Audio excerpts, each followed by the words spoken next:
welcome to the Mindset RX podcast. My name is Tom Foxley and I help functional athletes and some other athletes, but mostly functional athletes, gain the champ's mindset. Now, today's, sorry if you hear me ruffling my papers, today's podcast is kind of fairly topical at the moment. With the regionals coming up, European regions is this coming weekend, the 18th to the 20th of what month we're in? May. And there's a few athletes who will be going to regionals that I'm coaching at the moment. And there's probably a few of you listening who will also be going to regionals. But for those of you who are not going to regionals too, which is, let's face it, the majority of us, this will be invaluable as well. Because not only do a lot of you compete in local competitions or maybe national competitions, but every time you turn up to the gym, you compete in some way. Every time you participate in a WOD, you compete in some way. And life, let's face it, is competitive too. So I want to give you some advice for pre-competition nerves. We often get... Actually, let me start with my own experience with this. My own experience was I used to play at a fairly high level of football or soccer for those of you who aren't from good old Blighty. Football, kind of a fairly high standard. I mean, not professional by any means, but a good standard. I used to play cricket as well, which is a fairly mental sport in as much as like your it's you and that stimulus. It has its crossovers to CrossFit in that regard. I also used to play badminton, weirdly enough, at a fairly high competition. I've never competed CrossFit at a high competition, although I have competed in CrossFit. Or I've never competed at a high level competition, I should say. I've never got to regionals, but I've coached a lot of athletes who have been to that level and who will be to that level. And I've also observed even more. I've studied even more.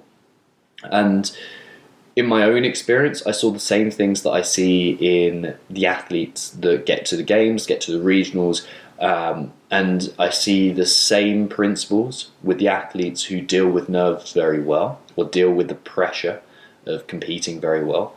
And I see the same principles at play, or the opposite principles at play, I should say, like the same but the opposite at play with the people who blow it under pressure, who completely fall apart. And this used to be described as social inhibition versus social facilitation. Social inhibition was, if I suffer under social pressure, then I'm socially inhibited. If I'm socially facilitated, I will thrive under pressure. And it used to be just, if you compete, like this was the old school explanation that I was kind of taught in my traditional approach. If you've done it a lot, you're going to get good at competing in front of a large crowd. If you haven't done it a lot, then you're not going to be good. And this was the main thrust of it. And of course that's got truth to it. Of course, like the more familiar you are with the stimulus, the better you'll respond to it. To some degree though. Because what if the last 10 times you fucked up? What if you're just worried about fucking up? What if you've got that mental state that's just not serving you?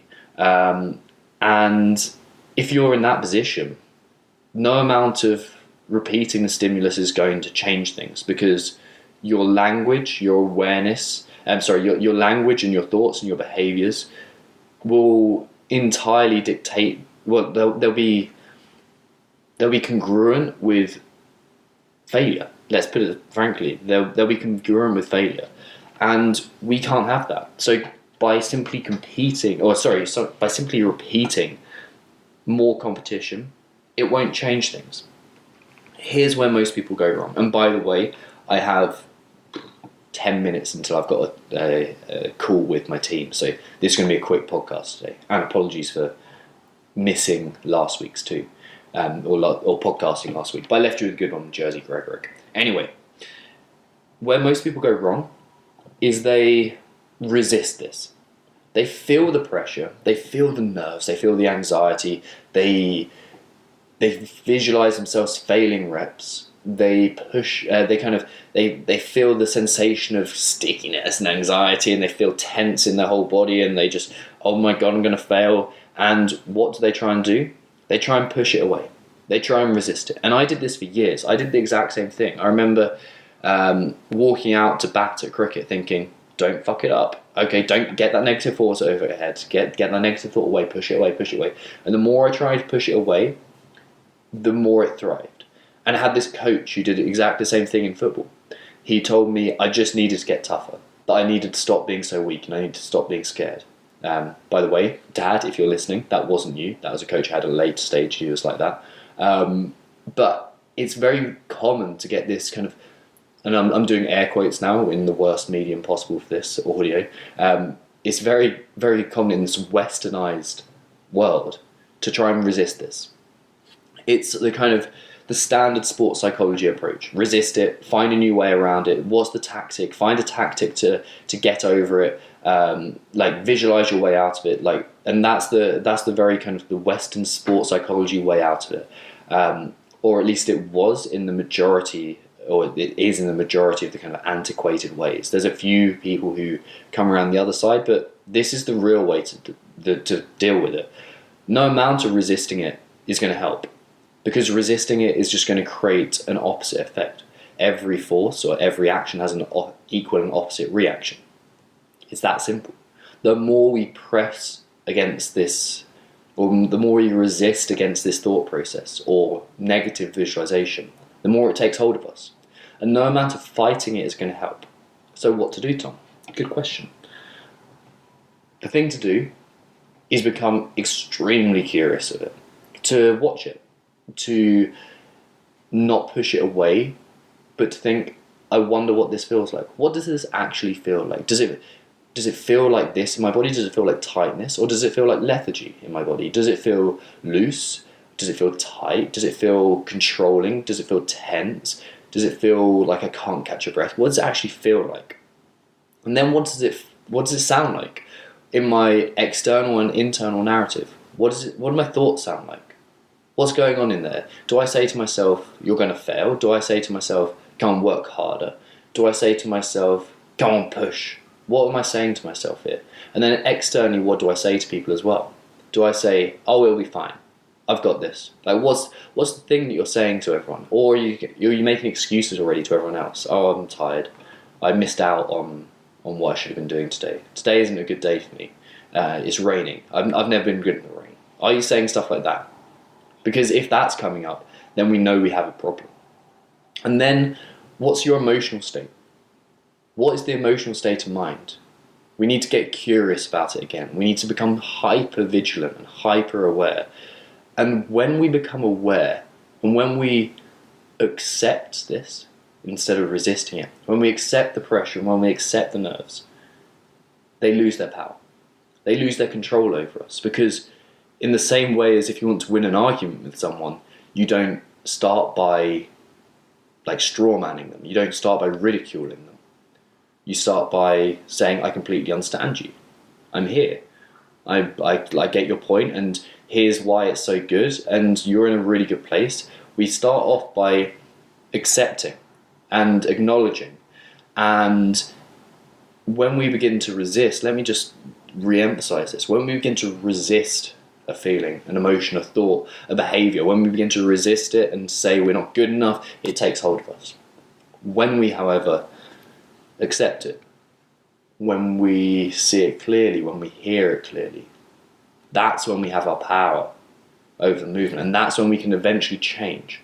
Initially, our objective isn't to reinforce a new behavior, to re-establish a new behavior.